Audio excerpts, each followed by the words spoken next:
Give me a minute. I want to talk about the migrant workers that were rounded up over New Year's Eve in St. Petersburg. In St. Petersburg, over New Year's, at least 3,000 migrants, people in the country, presumably legally to work, given that there is a 4.3 million worker shortfall in the labor markets, were arrested. And they were not just simply arrested, they were arrested and then forcibly conscripted. Like this guy right here. This guy is a Tajik national, he's from Tajikistan, dressed as Santa Claus. And these migrants tend to be from former Soviet republics, right? Tajikistan, Uzbekistan, Kazakhstan, Armenia, Georgia, etc. Now, the reason that I'm talking about this again now is because it appears, what we're hearing coming out of St. Petersburg is that it was the arrest of these and the forcible conscription of these 3,000 migrants over New Year's that led directly to the Wildberries warehouse fire. That apparently the word that we're getting now is that migrants working at the warehouse who had been basically sold out to the army as forced conscripts took their revenge on the warehouse managers by burning the place to the ground. So for everybody who is cheering that the Russians are finally standing up, it's not the Russians.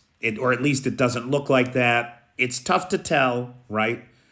But the story that's coming out of St. Petersburg now is that this fire was set as retribution for the company selling out its own workers back in September of 2022.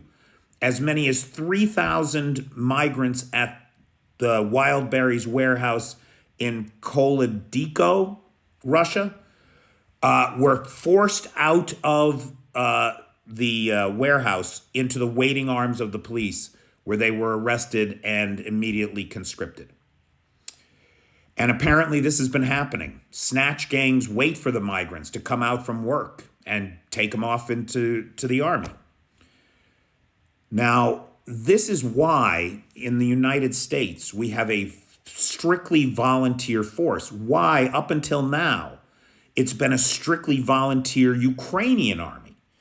Because people who are committed to fighting for their freedom, the freedom of their families, the sovereignty of their nation, are motivated to fight for that. They're not forced to be there.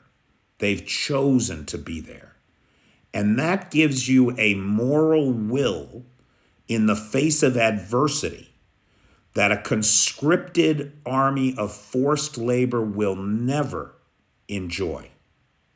Never. And so it does not look like the Wildberries fire was the result of internal Russian protest or revolution, but rather revenge by non-Russians in the country on a corrupt system that is taking advantage of them every single day in every possible way. That's the latest. I'll let you know if we get any more.